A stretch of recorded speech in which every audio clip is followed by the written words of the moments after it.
Добар ден. Драго ми е да бидеме заедно. Последниот пат беше ладно, зима беше, знам дека печката работеше. Затоа споревме вчера дали било пред или после Нова година, но разбравме дека било после Нова година. Така да не сме се виделе повеќе од половина година и драго ми е да сме заедно, заеднички да славиме Господ.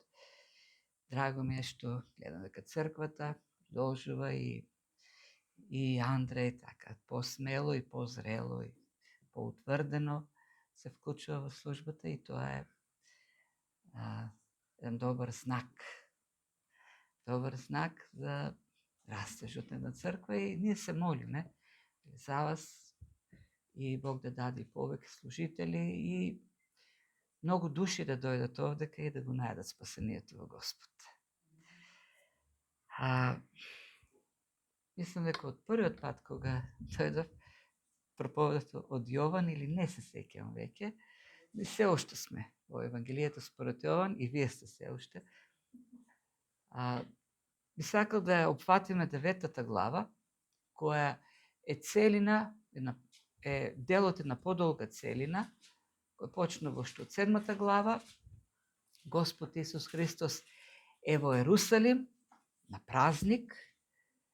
Поводот за посетата е распнувањето на шаторите или сеници или како со различни термини се нарекува празникот.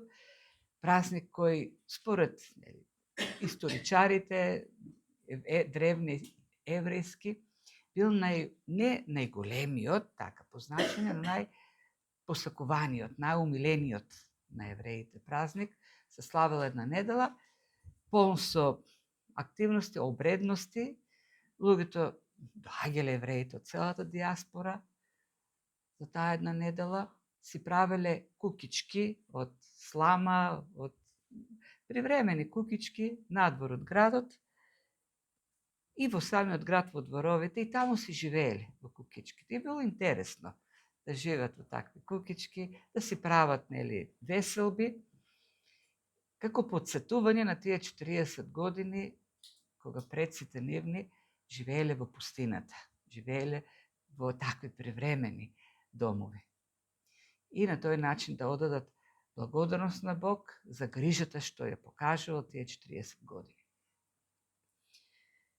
Имало повеќе ритуали кои се изведували за тие 7 дена, но еден така позначаен било палењето на светилниците навечер, кога е заоѓало сонцето, веќе се сквечерувало и свештениците палеле 4 големи светилници кои излегувале над високите ѕидови на храмот и буквално го осветлувале целиот град. Како што пишува еден еврејски историчар од крајот на првиот век, од почеткот на вториот век, Јосиф Флавиј, немало двор во Ерусалим кој не било осветлен од светлината на тие светилници. На тој начин сакале да се потсетат на оној столб што ги водел Божјото водство на нивните предци во пустината 40 години. Тој столб кој ден е бил како облак, а ноќ е бил огнен, осветлувал. Ден ги штител од жешкото, еврејско, јудејско, како да го наречеме, пустинско сонце, а навечер пак ги греел од ладните пустински ноќи и основното ги водел. Кога столбот ке застанал, и тие застанувале. Кога столбот ке тргнал, и тие тргнувале по него. Тоа било тоа Божјо водство, Божјата грижа за народот. И така, палејќи ги тие светилници, се подсетувале на тој настан. Господ Исус Христос проповеда од средината на празникот, доаѓа во храмот и едно утро, и тоа е утрото после последното, 7-то палење на светилниците, кога веќе завршува празникот, рано наутро во храмот, тоа е таму да поучува, таму се случува и таа случка со жената или поточно девојката која била верена и фатена во прелюбов, донесена пред него, тој да изрече присудата. и откако нели простува, ги предизвикува кој не сгрешил никој, нека тој фрли прв камен и така натаму.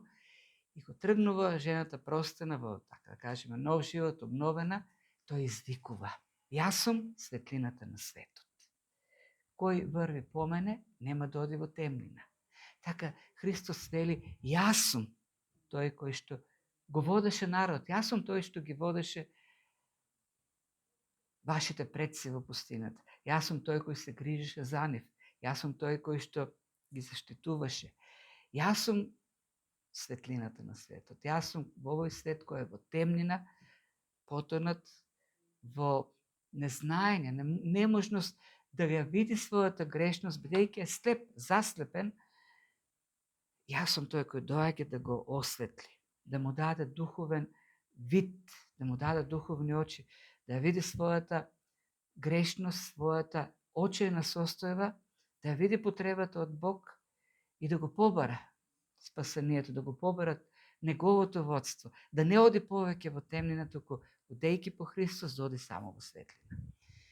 И откако кажува тоа, јас сум светлината на светот, јас сум исполнувањето на се она што во Стариот Завет беше така, како најава, како сенка, јас сум суштината, со моето доаѓање, остварување на Стариот Завет. Водачите на Јудеја, фарисеите, книжниците, почнаа да спорат со него. Се отвори дискусија во која Христос го постави под сомнеш нивното духовно, нивните духовни ползи од тоа што Авраам им е татко. Тие претендира на тоа нашиот татко Авраам. Нам не ни треба некој што ќе нас спасува. Ние, за тоа што сме Авраамови деца, сме Божи деца. Тука Христос го напаѓа тоа разбирање дека телесната врска со Авраам им носи некаков бенефит и вели: ако вие навистина сте Авраамови потомци, тогаш ќе се однесувате како Авраам. Авраам, ако беше, немаше така да постапува кон мене, зашто Авраам гледаше со вера. Авраам ме виде во својата надеж, во својата вера, во своето очекување. Авраам преку вера беше оправдан, а не со делата на кои вие се надевате. И во еден момент кога вели јас сум оно Јахве, јас сум уште пред да се роди Авраам, јас сум вечно постоечкиот Бог. Тоа беше капакот, поради која причината да се наведнат и да земат камења да го убијат. Да го убијат светлината, да ја потемнат светлината на светот, зашто не може да ја трпат, ги заслепи некако. И Христос го напушти храмот, пише буквално се сокри, стана невидлив пред нив. И си отиде. И тие луѓе останаа без светлина. Ги напушти Христос. Тоа страшна една изјава. Си отиде светлината, ги остави во темнината. И излегувајќи од храмот и одејќи по патот со учениците, и тука веќе доаѓаме до 9-та глава, која е непосредно врзана со сето оно што се случува на празникот, нели, во 7-та и 8-та.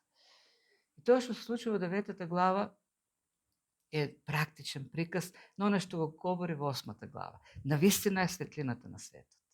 Го покажува на дело за тоа што ќе излекува еден од физичка светлина, еден слепороден човек, и не само тоа, туку на крајот ќе го доведе и до спасение, тоест ќе му ги даде духовните очи, духовно да прогледа. И ќе гледаме еден многу јасни, силни контрасти. Јован го прави тоа многу, тоест Христос секако, но го представува тоа боговдахновено Јован. Сите тие контрасти се гледаат меѓу 7-та и 8-та, меѓу 8-та и 9-та. Во 8-та глава светлината е отворена, во 9-та е прифатена. Отворена од некои кои што мислат дека гледат, кои знаат многу, кои се представуваат за водачи. А во 9-та имаме еден слеп човек кој според учењата немал можност да биде дел од богослужбата. Тој ја разпознава, тој одговара на светлината. Иако во 8-та глава тие што тврдат дека гледат се наведнаа за да земат камења да го убијат, тука во 9-та гледаме како тој се наведнува да му се поклони, тоа како на Бог да му се поклони. Така тоа јасно се гледа тој контраст и Христос се представува, се докажува, така да кажем, како светлината на светот. Оној што Стариот завет беше најавен дека ќе дојде да им враќа вид на слепите, да ги води во вечен живот, Спасителот. И ќе видиме и непосредно што пак врзана и следната глава, 10-та, тој како светлината на светот, како што во Стариот завет ги водеше столбот, тој ги води како добриот пастир. Тој е тој кој што доаѓа да ја положи својата душа за овците и да ги поведе кон еден вечен живот. Ајде да видиме како да разгледаме таа 9 глава, како сето тоа го опишува апостолот Јован. Вели, кога одеше, виде еден човек слеп од раѓање. А неговите ученици пак, кога го видоа, го прашаа и рекоа: Рави, кој сгрешил? Тој или родителите неговите се родил слеп? Одејки, Христос знаеме дека знае се, и тој избира една, така да кажеме, маршрута или патека на движење која води низ тој човек, кој бил познат очигледно. Учениците кои се од Галилеја знаат дека тој е слеп од раѓање, го знаеле. Познат бил во Ерусалим. Сигурно немало многу слепи луѓе, бил познат. И знаејќи дека уште од раѓање е слеп, прашуваат сега кој е виновен. Дали тој сгрешил, сето интересно. Ако од раѓање е слеп, како би можел да сгреши? Пред да биде роден сгрешил некако, или неговите родители се виновни. Сега, она што прво прави впечаток во случајот е интересот, оној теолошки интерес кој се јавува кај учениците за причината, учењето сега. Според доктрината треба, која тие знаат, равинската доктрина, според која, во Талмудот пишува, нема смрт без грев, нема страдање без беззаконие. Секој беззаконие е резултат на некакво конкретно страдање. Ти веднаш почнуваат да, тоест поттикнуваат дебата. Кој е крив сега? Кој е виновен за чиј грев е причината за неговото слепило? И тоа е проблемот на човечката логика, да гради, тврдење на некакви создадени предпоставки. Предпоставката е она равинската, дека мора да има грев. Како да не го читале Јов, книгата на Јов, каде што очигледно дека не гревот на Јов некаква причина, конкретна причина за неговото состојание. Како да тие тргнуваат од таа предпоставка дека само некаков грев. И не се толку заинтересирани да помогат на човекот, туку повеќе се води од таа нивна љубопитност да разберат сега кој е виновен. Тоест, ако Христос не беше, можеби ќе почнат да спорат меѓу себе сега. Еден да тврди дека оние равини, зашто имало различни равински школи, имало равини кои мистични, кои верувале дека човек има предсуштествување, тоест во реинкарнација. Во источни такви мистики верували и евреи, имало мистични евреи, кои верувале дека човек може да живе некој живот и да прави лоши, потоа кога ќе се роди во другиот да трпи последици од тој живот. Имало такви, а пак имало друго пак равинско крило кој го отврло тоа. Основните учења, основната доктрина на равините отврла реинкарнација, но имало мистични групи. Пак тие велеле дека додека мајката е трудна, ако изврши грев и бебето учества во извршувањето на грев, така тоа е грешно и тој исто придонесува. Тоест, така се верувало. И од таа перспектива тие почнуваат да спорат, тоест прашуваат кој е виновен. Христос како одговара? Ни тој, ниту родителите негови сгрешили, туку да се јават делата Божи врз него. Тоа е причината. И тоа е ултимативната причина за секоја состојба на крајот на краиштата. За секоја состојба во која се наоѓаме. Во се до кое сме доведени, причината е Божјата суверена намера да ги изјави, да направи нешто во тоа. Тој да оствари својата намера. И овој случај, вели, е да оствари својата намера. Секоја ситуација во која ќе се најдеме, секое страдање во кое ќе бидеме вовлечени, воведени, пак е резултат на Божјата намера. Целта е Бог да изврши да ги изврши своите дела. Да, може некој наш непосреден грешно поведење, недисциплина, така да кажеме, духовна, да биде причината за гревот. Меѓутоа пак Бог ќе не доведе во таа ситуација. И тоа бидејќи не љуби. Им вели на евреи, авторот на евреите им пише од 12 глава, неговите деца, оние што тој ги сака, своите деца, и ги казнува, ги дисциплинира. Зошто? За да ги изврши своите дела, да ги поправи, коригира, да ги врати на вистинскиот пат. Пак да се покажат Божите дела. На Коринтијаните, во 12 глава, во првото послание, во 11-та се извинувам, и вели, меѓу вас има мнозина кои се болни, умираат, слаби, немокни. Зошто? Зашто вие сами не се испитавте, не се испитувате, недостојно си имате Господна трпеза, има социјална дискриминација, се собирате богатите пред бедните, за да, бидејќи вие носите повеќе храна, сами да се изедете, па ќе се пријадете и виното сами ќе го испиете, па и ќе се напиете. И кога ќе дојдат оние другите, победните нема што да јадат. И вие не разбирате што е Господната трпеза. И затоа, и не се испитувате, го правите тоа, и не се дисциплинирате сами да се поправите. И затоа Бог сега ве дисциплинира. Зошто? Зашто ве љуби, да ве коригира. Дури ако во конкретниот случај е грев причината, како што прашува, пак е да се појават Божите дела. Тоа е клучното и основното. Бог не воведува во секаква ситуација да на крајот тој да оствари својата намера, своите дела. И конкретно, вели, во овојот случај, тоа е тоа. И честопати Бог, па дури, ќе кажам, без да имаме ние некаква конкретна причина како грев, може Бог да не доведе во таа ситуација, тој да ги изврши неговите дела. Зашто Бог сака да прогресираме. А се покажало во искуството на Божите луѓе дека нема поефикасен начин за нашето созревање, за нашето градење од страдањето, од маката, неволјата, борбата. Таму се бориме ние.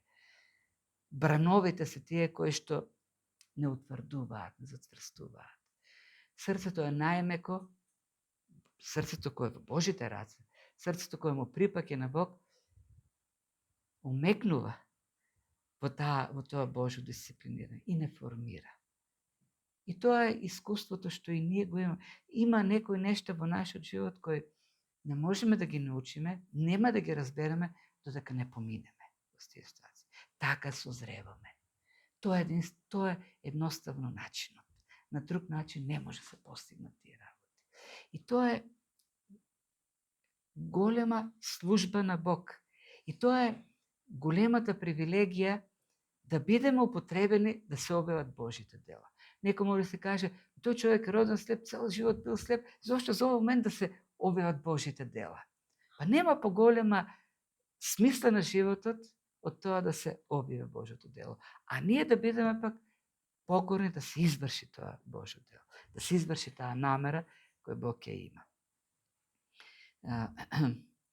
Има луѓе кои се цел живот во таква ситуација и се Божји луѓе. Ја познавате, нели, ова Роза Мојсовска од Банско, што е во количка, во инвалидна количка. Се познаваме добро со неа. Родена е во количка. Претрпела не знам колку операции. Не може ни раце да движи, ни нозе да движи. Само сустата може да... Сустата ја притиска тастатурата, сустата црта, сустата пишува. И е посветена на Бог, и е благодарна на Бог. И тоа е големата служба. Низината служба е во таа ситуација да му служи, да го прославува Бог. И тоа е служба. Има еден пуритански поет од 17 век, Џон Милтон, кој пишува прво една поема Изгубениот рак, потоа рај, потоа Провидениот рај, и го загубува видот. А во тоа време да го загубиш видот, немало компјутери да ти го разпознава гласот па да претвора во текст. И еден период останува бесплоден. Запаѓа во депресија, додека не осознае и пишува книга за своето, за неговото слепило.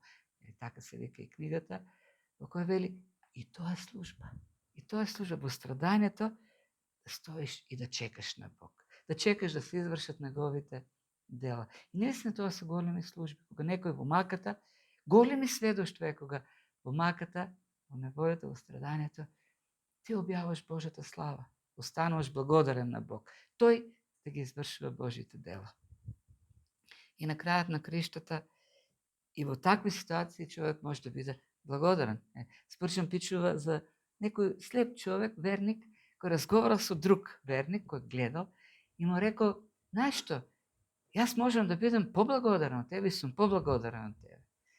И се зачудил другиот, зашто тој гледа, ово е слеп. Каже, како така?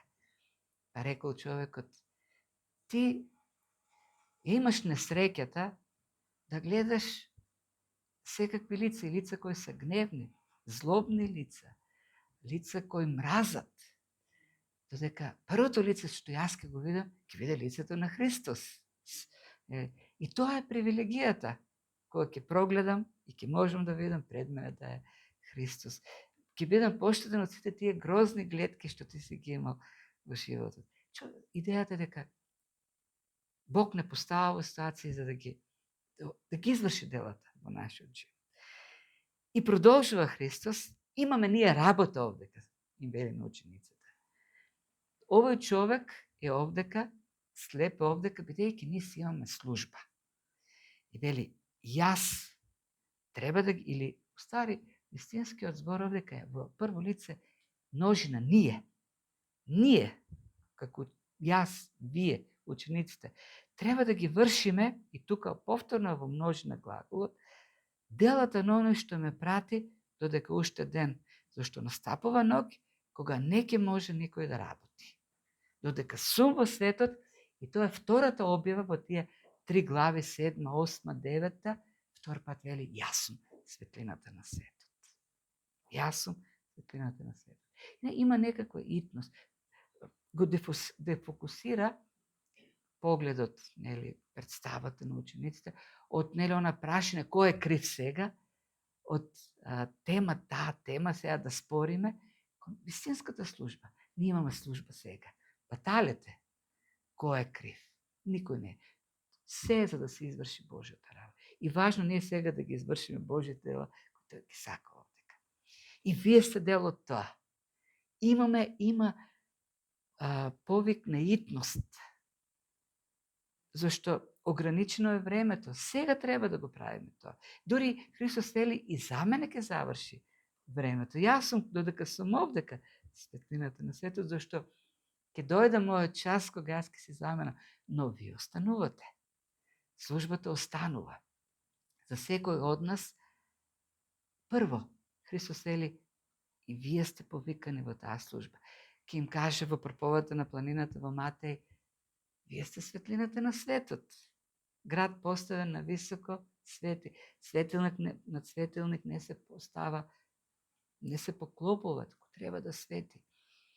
Ние сме светлината со тоа што ги извршуваме Божите дела, кои се предвидени за луѓето, така што ја рефлектираме Христовата светлина.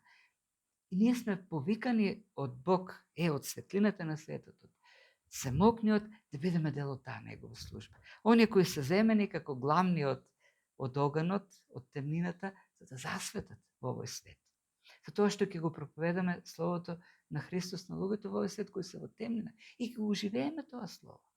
Зашто и овдека гледаме Христос и говореше, ама и правеше, тука направи нешто, за да се види дека тоа е светлината. И пак, колку и да има христијани кои велат, христијаните, тоа луѓето ќе поверуваат само на Словото. Да, луѓето ќе поверуваат само Словото ќе ги доведе до верата. Меѓутоа, Животот е многу важен. Живот е тоа што ќе ги убедува, ќе ги поттикнува исто така. И тоа родителите најдобро го знаат. Им збориме многу, можеме многу да им говориме на нашите деца, ама они секогаш ќе го прават тоа што ќе го гледат дека ние го правиме. А тие се подобри имитатори отколку слушатели. Чисто пати. Многу важно е да го живееме тој живот на светлината. Зашто Христос, кога спореше со фарисеите, еден од аргументите што го користеше е: можете ли да ми најдете нешто по кое ќе ме осудите? Може, најдете. И одговора, и не може да најдат ништо во што ќе го. Тој говореше, ама сето тоа го живееше. Ние сме повикани да бидеме светлината во овој свет, така што ќе живееме таа светлина, Христовиот живот, и ќе го проповедаме Словото. И Христос вели, ова е многу важно е, ургентно е важно, итно е важно да се прави. Зошто? Зашто како што неговото време на земјата заврши, нашето ќе заврши. И никој не знае кога ќе заврши. Како што беше Бакстон, мислам, Ричард Бакстон, вели, проповедам како човек што умира на луѓе што умираат. Како човек што секој момент може да умре, на луѓе кои што секој момент може да умре. Затоа користам секоја можност, додека сум уште овдека, да им проповедам на луѓето. Зашто, да, човек има можност да ја чуе веста додека до крајот на животот. Ама проблемот е што не го знаеме крајот. Има таква шега кога на курс за падобранци. И објаснувал овој инструкторот како што, и некој прашал: добра, до кога можеме, до кога имаме време да го отвориме, да ја повлечеме рачката за падобранцот? И тој рекол: ми до крајот на животот. Така, до крајот на животот, дека не треснеш на земјата. Ама не знаеме кога ќе дојде тоа, кога ќе треснеме. Јас, тоа е вашата работа. Сега ти имаме ние работа со овој човек кој е во темнината, роден е во физичка темнина и живее во духовна темнина. Божите дела треба да се објават во неговиот живот. И штом го рече тоа, плукна на земја, направи као со плунка, ги намачка со неа очите на слепиот и му рече: се годи, измисли во бањата Силоам, што значи испратен. И фокусот на луѓето, на човекот, нашиот фокус, веќе сме љубопитни, сега да растолкуваме зошто сега зеда земја, па од земја направи кал со плунката, па му ги намачка очите, а пак Јован воопшто не се занимава со тоа да објаснува. Има многу толкување дека Христос тука го преповторува актот на создавање од кал и така натаму, па некои други велат се верувало во плунката како во лековита, со лековито дејство. Јован не ни објаснува, но понатаму во текстот неколку пати ќе се повтори дека е саботен ден и дека Христос тоа го изврши во саботен ден. И ово нешто што Христос го направи овдека ќе биде сериозен предизвик кај фарисеите. И ќе се организира една инквизиција, така да кажем, против излекуваниот човек. И основното обвинение ќе биде: ама тој тоа го изврши во саботен ден. Така, не можеме пак од тоа да се абстрахираме. Ние се занимаваме со оно што не е напишано и сакаме да го објасниме, а го исклучуваме она што јасно понатаму е кажано како проблем за фарисеите. Беше во саботен ден. Тоест Христос направи нешто што според равинските правила е забрането за саботен ден. Саботниот ден, правилата околу саботата се фокусот на равинското учење. Тоа, може да кажем, рече си го исцрпува оној правилник. Најмногу правила се околу саботниот ден. Тоа е фокусот на равините. И утврдуваат многу и вклучително, многу правила, вклучително и ова. Не смее да се меша брашно, не смее да се прави кал, да се гради така натаму. Тоа се, нели, равинските правила. И Христос ги нарушува овдека со тоа што прави кал. И го праќа во бањата Силоам, која е се тука веќе Јован додава што значи испратен. дава толкување на зборот. Силоамската бања се полни од река која издира, поточе, поточно, која извира од храмот, меѓу друго, од Сионската гора, од Сионската ритли, како да го наречеме, висорамнина, тече низ Кедрон долината и се влива во... Тоа е од подножјето на Божиот престол, така да кажеме, извира. И поради тоа името испратен, како испратена демек од таму, од Бог. И можеме да видиме метафора, овде во случајот Христос го испрак човекот во таа бања, да направи врска со него, зашто тоа е испратениот. И така Христос се представува всушност. Во сите дискусии со евреи, тој никаде не вели јас сум роден. Тој вели јас сум испратен. Тој е испратен со мисија од Отецот. Но она што овде е најважното, клучното, е послушноста на слепородениот човек. Тоа што му се прави во моментот и тоа што му се дава како, тоа што се извршува како дејство, тоа што му се дава како заповед да го изврши, да оде во Силоамската бања, нема никаква смисла. Јас верувам дека тој човек многу пати се бањал во таа бања. Сега Христос вели ќе одиш, ти намачкав кал на лицето, на очите се готи, измисли, таму ќе прогледаш. И човекот тргнува да оди. Не го познава Христос. Ние ќе видиме понатаму во разговорот со фарисеите, тој нема никакво познавање за Христос. Прво ќе каже еден човек што се вика Исус. Потоа на тамошните прашања ќе видиме дека прогресира неговата вера. Но во тој момент тој не го ни видел. Тој нема да има можност до крајот на 9 глава да го види лицето на Христос. Меѓутоа тргнува и оди. Што е еден показател за послушност. Тој човек е послушен. За разлика од фарисеите кои гледа, има многу докази пред нив, многу чуда, знаци, слово, и тоа слово на кое се повикува слово од Стариот Завет, слово на Отецот, на кое се повикува за неговата врска, нели, како исполнување на сето тоа, и го отврлат фарисеите, овој човек тргнува на таа заповед. Го слуша гласот на Христос и го препознава и оди. И навистина се ги измива очите и прогледува. И оди и се вмешува таму со толпата, зашто нели уште празник, прв ден после празник. Можеби луѓето веќе се ги рушеле овие кукички, вакво. Се ги пакувале многу они од диаспората, торбите да се тргнат. Ама тие што го знаат, комшиите, пишува соседите, го гледат и не можат сега да се изначат, тоест во дилема се. А Христос го нема, меѓу другото. Христос исчезна од сцената. Го остава сам човекот.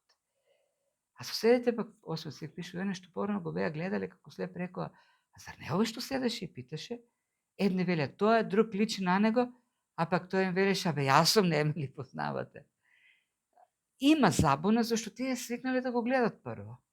Не знам колку години бил слеп, но секој ден го гледале. А и сигурно се променил неговиот лик.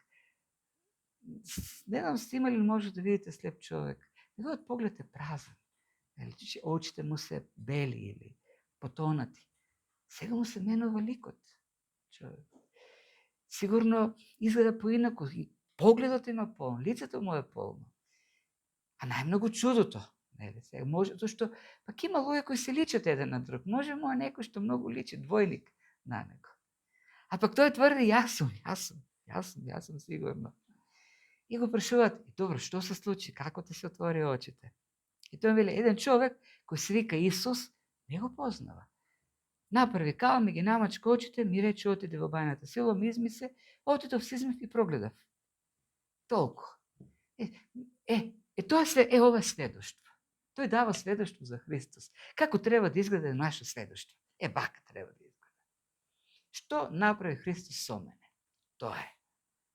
Нема никакво, тој нели јас бев многу грешен, па бев во една темнина, па да почне така нели со некакви да го драматизира сето тоа, за да тој малку така ги допре луѓето во чувствата, па и тие да почнат се воскитуваат. Нели, бев слеп, прогледав. Тоа го направи. Толку. Знаете, ние сме навикнати денес да слушаме емоционални сведоштва, или по кои што треба да, в кои ние сме така малку во фокусот, тука тој воопшто не е во фокус. Оно што Христос направи, и јас отидов, прогледав.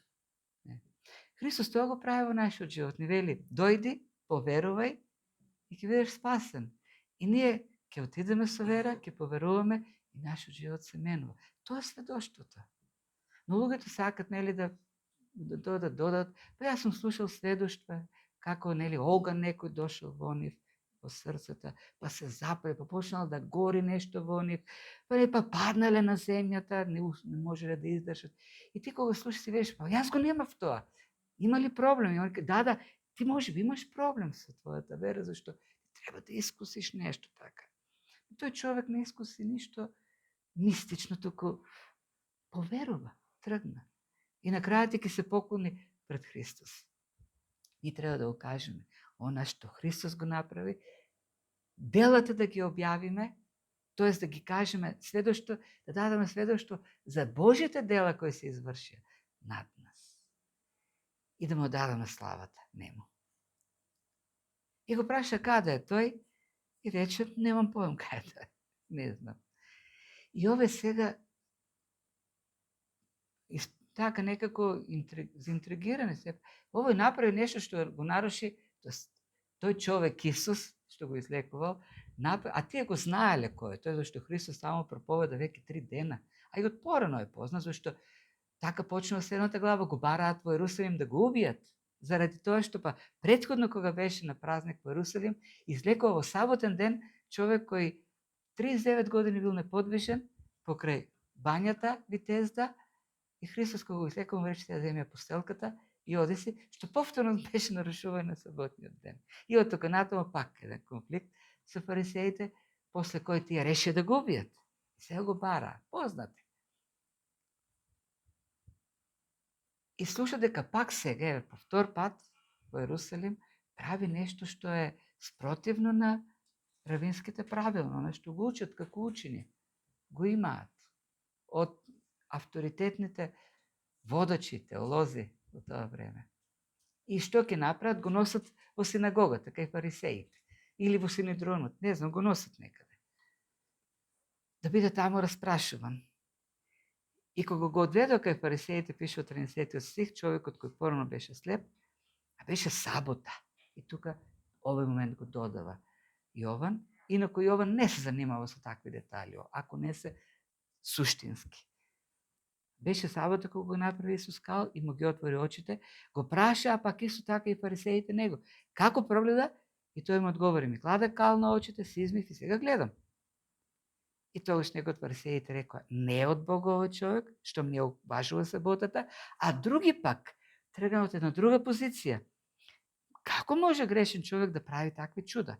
И настапи расправа или схизма. Тука е зборот, поделба меѓу фарисеите на таа основа. Нели? Ова беше типично месијанско чудо. Враќање вид на слеп човек.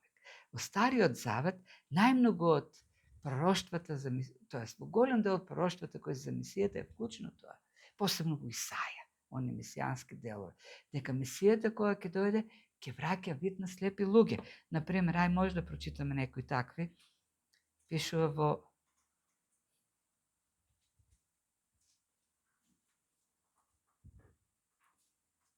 во Исаја 29:18, и во тој ден глувите ќе ги чуат зборовите од книгата и очите на слепите ќе прогледаат од темнината и мракот. Тогаш ќе им се отворат очите на слепите, пише во 35 глава 5 стих, во Исаја, ќе им се отворат очите на слепите и ушите на глувите ќе се отворат.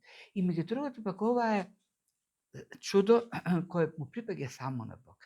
Во Стариот Завет има многу чудо, дури чудо на Воскресение, кај Елисеј, кај Илија. Меѓутоа, ние нема да видиме никаде во Стариот Завет некој да врати вид на слеп човек. Нема такво чудо.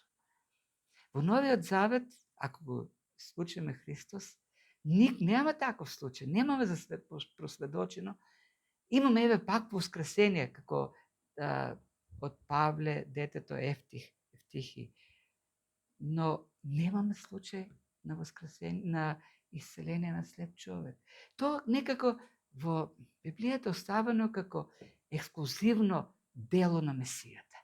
И тој тоа овдека го прави, остварувајќи го тој исполнувајќи го тој месијански знак. И затоа дури во меѓу фарисеите, дури во Синедронот, меѓу книжници сега се појавува раскол меѓу нив. Схизма значи раскол, поделба на таа основа. На основата може ли прво некој да ги наруши тие правила наши? Тука тоа е нарушување на равинските правила, не на Божите правила. А второто пак е аргументот на делото, на знакот. Оние фарисеи кои тргнуваат од предпоставка, нивната, така да кажеме, равинска теолошка предпоставка, ова се правилата и секој што ќе ги наруши правилата не е од Бог. Тоа тргнуваат они од тоа, од таа идеја. Тоа се вика силогизам. Силогизам. Нашите правила се божествени правила, овој ги крши нашите правила, значи овој не е од Бог. Другите пак тргнуваат од она што го гледат, од делата и велат и на крајот на краиштото од учењето.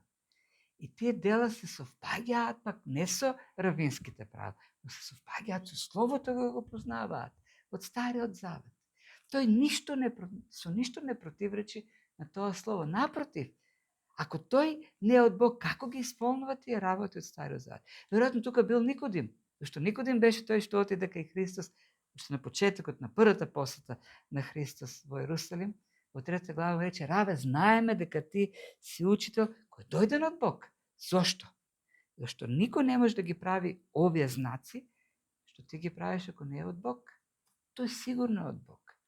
Така, тие се тие два престапи од кои тргнуваат. И затоа пак го прашуваат него сега.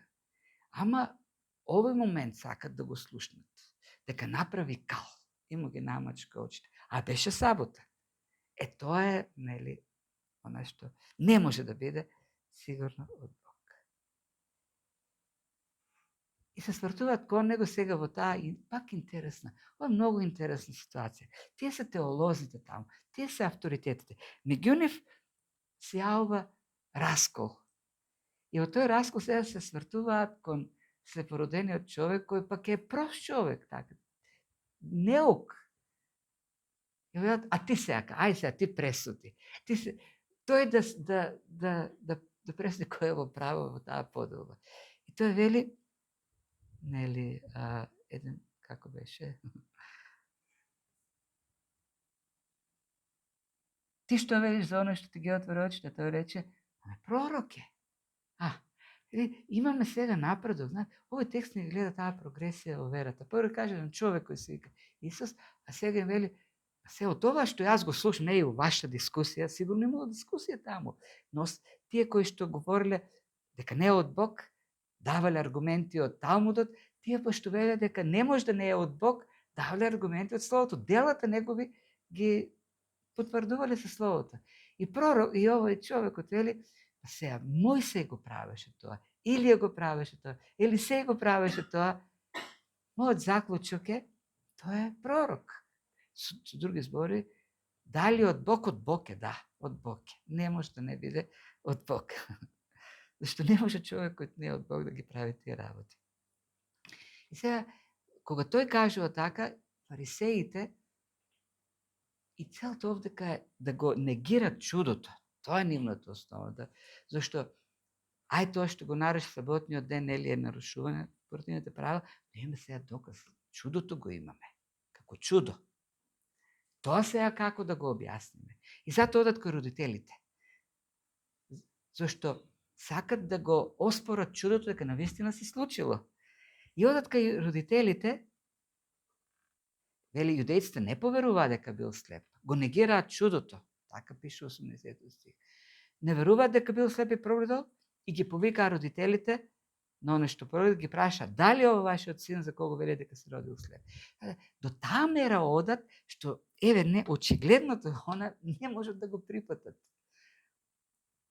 Сите тој вели јас бев слеп на вистина, луѓето околу него што го однесеа тоа и на крајот не сакам и родителите. Они најдобро го познаваат.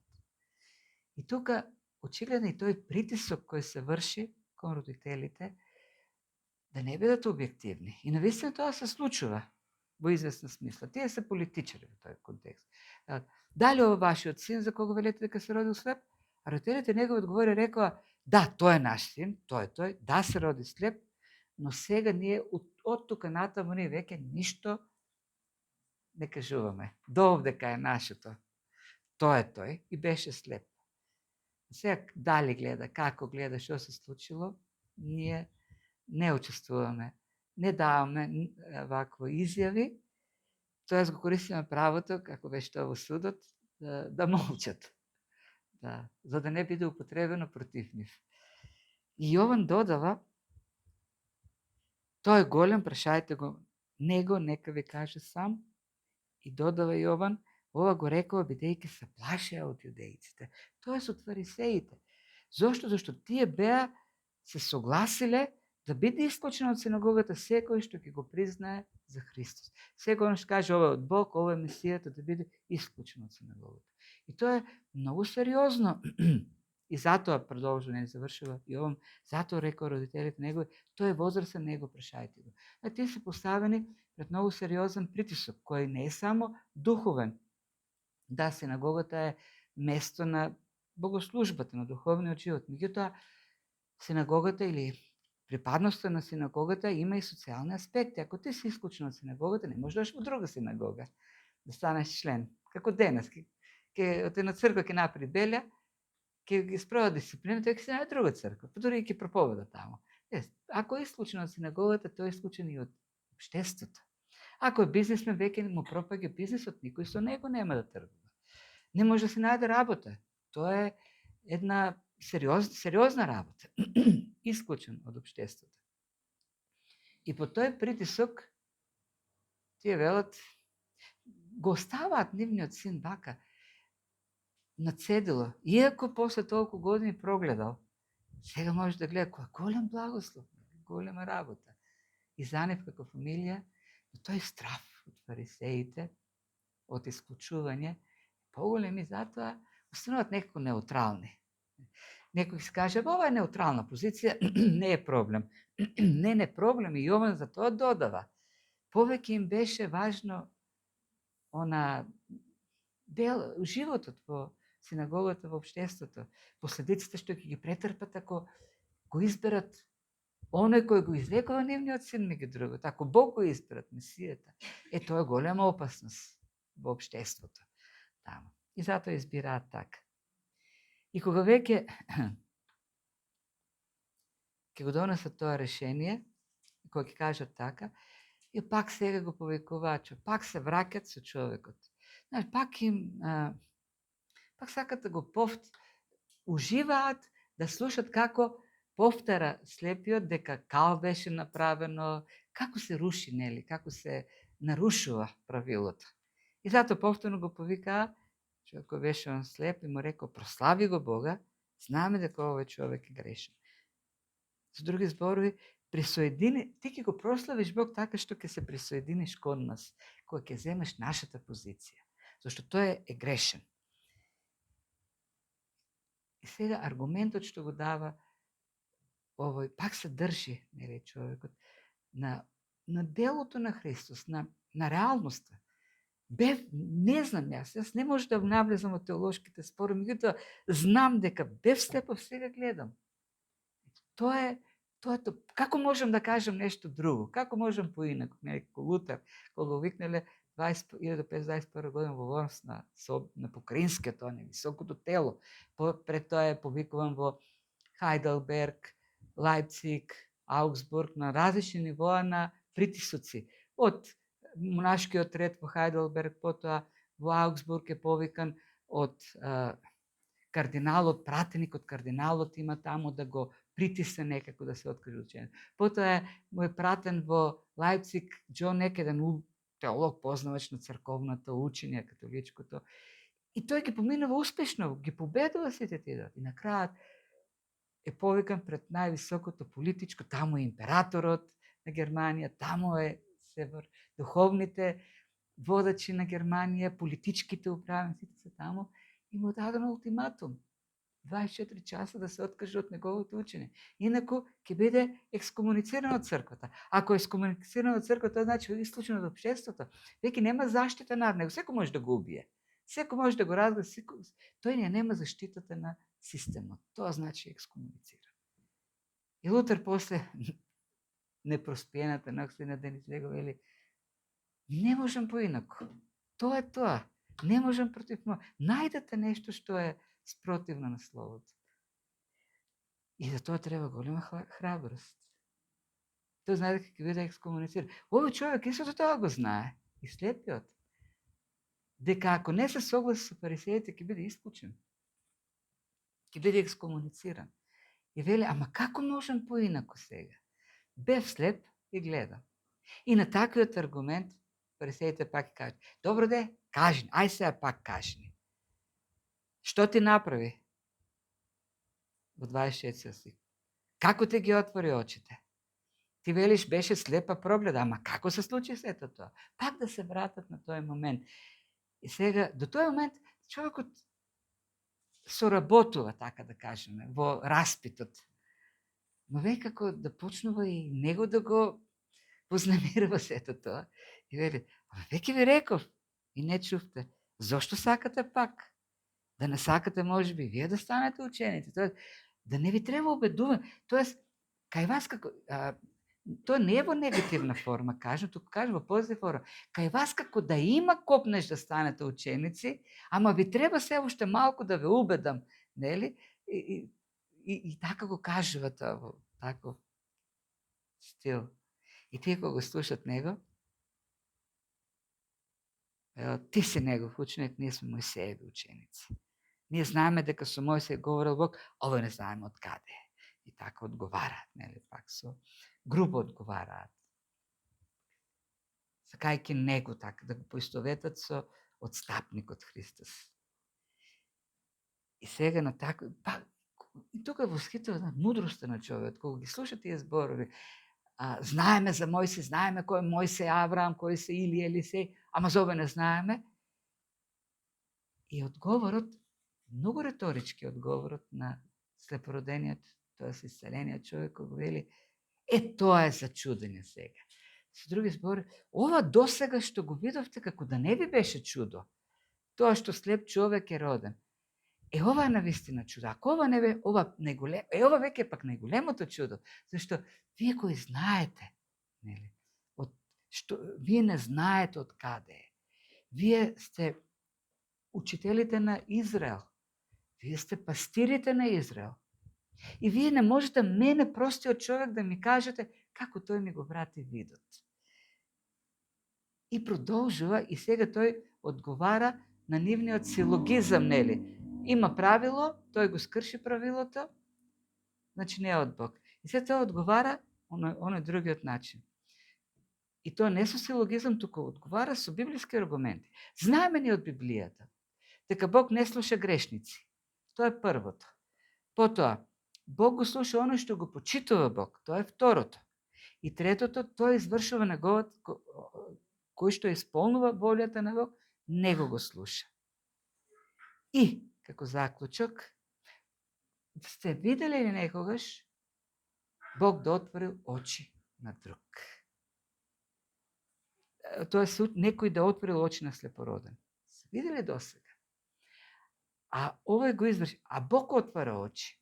А Бог никогаш не слуша некој што не му е послушен. Бог никогаш не слуша некој што е грешник. Само оние што ја вршат неговото. Кој е заклучокот сега? Ако тој не беше од Бога, ќе можеше ли да го направи тоа? Одговара слепородениот. И на ваквата аргументација, која се чисто библиска, нели старозаветна, тие како немат аргументи. Туку велат: сиот си во греови, па зар ти нас ке не учиш? И го избрка надо. Тоа го напаѓаат така лично, како лично, не со теологија, не со одговор, не со стариот, не со учење, туку личносно, ад хоминем. Тоа е нападот, кога немаш аргумент веќе, нападни го човекот, како личност. Целиот си во гревови, ти нас ки не учиш. Ти се осмелуваш, нас да не учиш. Па тие го доведе во таа ситуација, тие го прашуваа. И на крајот кога им ја кажа вистината, се навредија. Им стана много. А во древноста па ти да учиш равен, ученик да учи равен е неголемата навреда. И го избрка. Знаете што се случи овдека? Тој човек кој цел живот бил слеп и не можел да оди во синагога, не можел да учествува во храм, можел во еден дел во храмот, не можел да оди таму кај што бил свештеникот и службите, сега пак се наоѓа во таква состојба. Пак е сега, тој е испрлен, исклучен, него го испрлија надвор од синагогата. Остана сам. Дури, сигурно и родителите се разграничи од него, зашто тоа е екскомунициран. Знаете, остана сам човекот. Многу една, од слеп сега сам. Многу непријатна состојба. И тоа е, многу често кога човек го најде Христос, ќе остана сам. Има еден таков, ако правиме споредба со Лутер на дебатата или после дебатата во Вормс, Лутер имал приврзаници, тоа во политичката елита.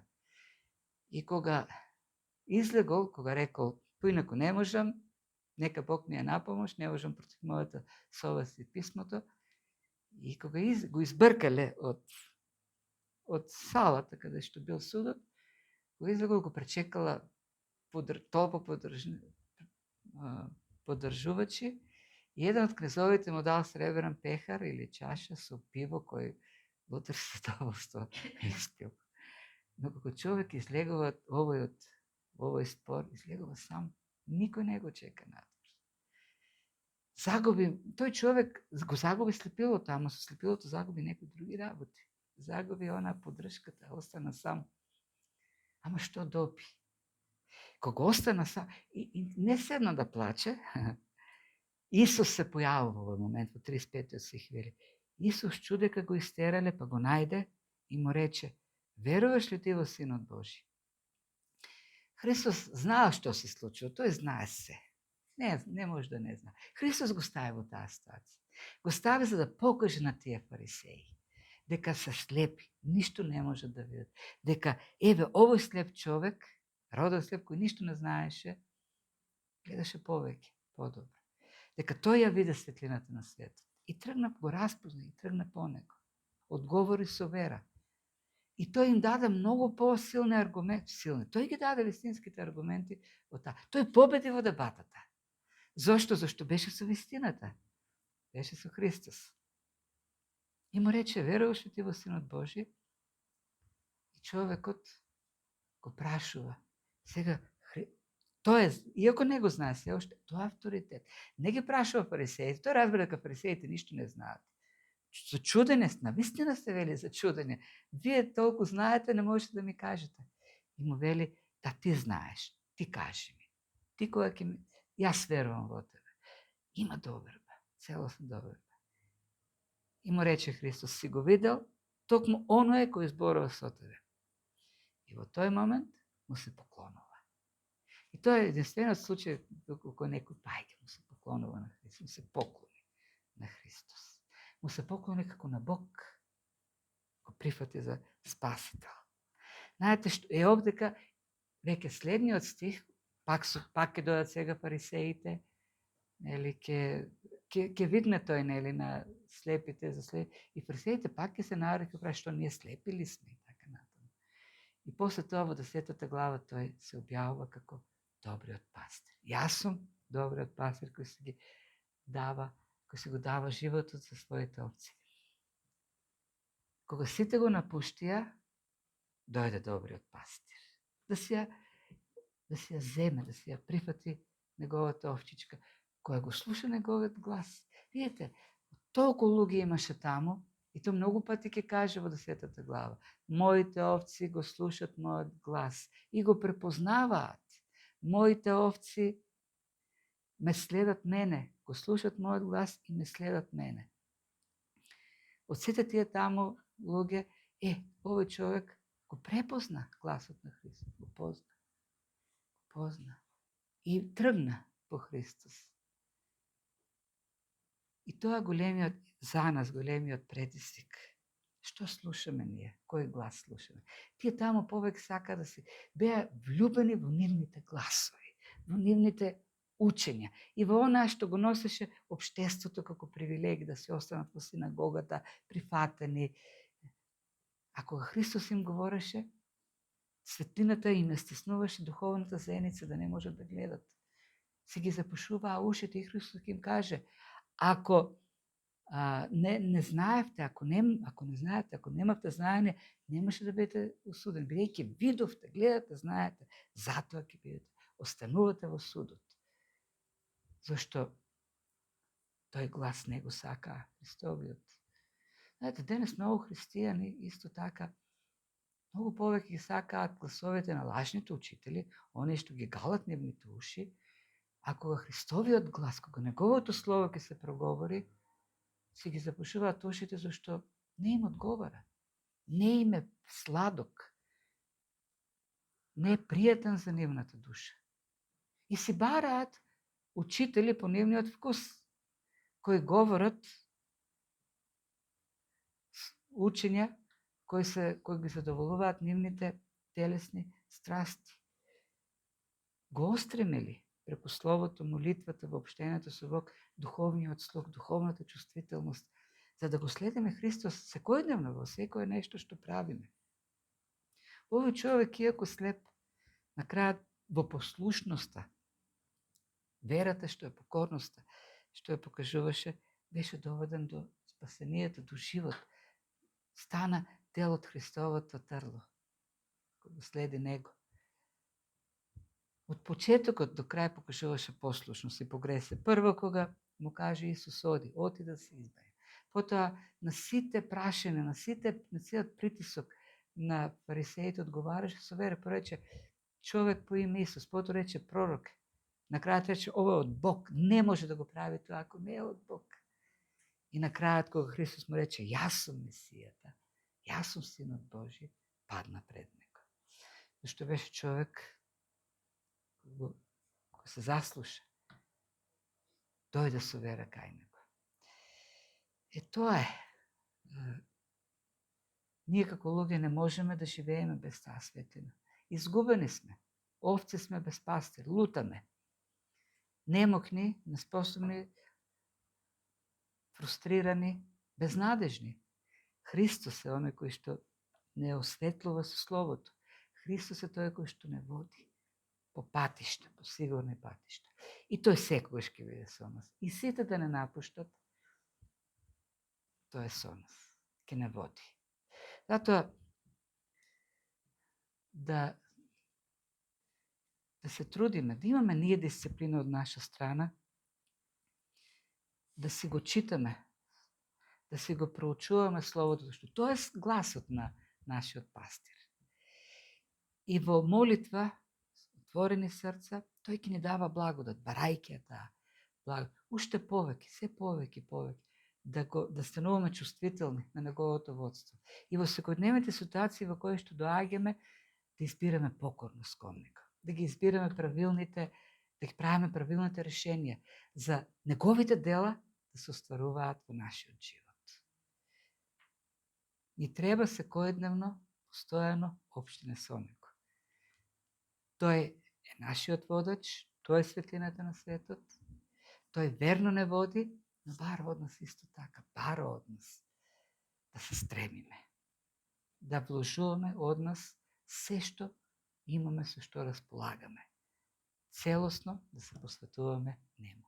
А тој, неговата добрина, ќе ни ги дава сите благодатни средства да можеме да бидеме оние следбеници кои ќе прскат светлина во овој свет. Ќе бидат на вистина неговата светлина, за да ќе гледат луѓето, да ги осветлуваат пред луѓето Божите дела и тие да се извршуваат во нивниот живот.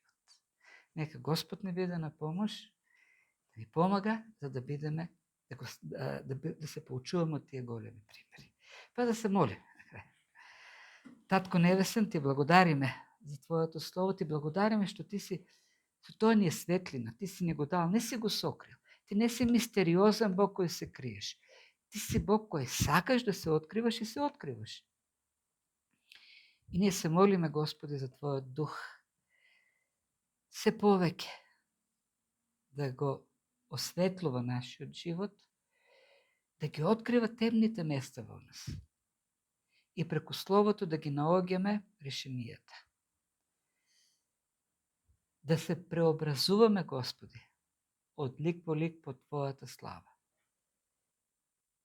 Светиот Дух да го раѓа плодот во нас, кој значи Твој живот, Твој карактер, за да стануваме се послични на Тебе.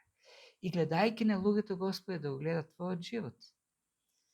И така, Господи, да бидеме светилници. Ова место да биде светилник, кој еве наоколу овде, кај ни целиот град, ќе прска светлина. Твоја светлина. За да луѓето, Господи, бидат огреани, осветлени и да се извршат Божите дела во нивниот живот. Прави не чувствителни, Господи, за тој Твој глас. Прави не чувствителни да го слушаме, да го разбираме и да се покоруваме на него.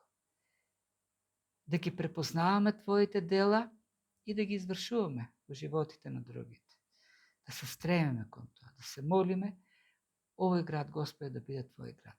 И навистина, Господи, нас не е мачно, тажно некога гледаме како нашиот народ, нашата земја тоне во темнина, се повеќе и повеќе. Тоне во темнина, во незнаење, тоне во секој поглед, и во сиромаштија, и во знаење. Тоа се молиме, Господи, Ти раскини ги небесата, изли го Твојот дух, за да ги омекне тие срца, да се слушне Твојот глас, да затреперат пред Тебе, Господи, и да бидат доведени до покаяние. Спаси ја, Господи, Македонијата, молиме. И направи од ова земја Твое царство, во кое ќе се проповеда Словото, а луѓето ќе живеат во послушност. И ќе дојде и богатство, ќе дојде и напредокот така. Го бараме сето тоа, Татко, во името на Твојот Син, кој го испрати, нашиот Спасител, Исус Христос, кој е нашиот добар пастир, кој е светлината на светот, живата вода. Во тоа име се молиме. Амин. Амин.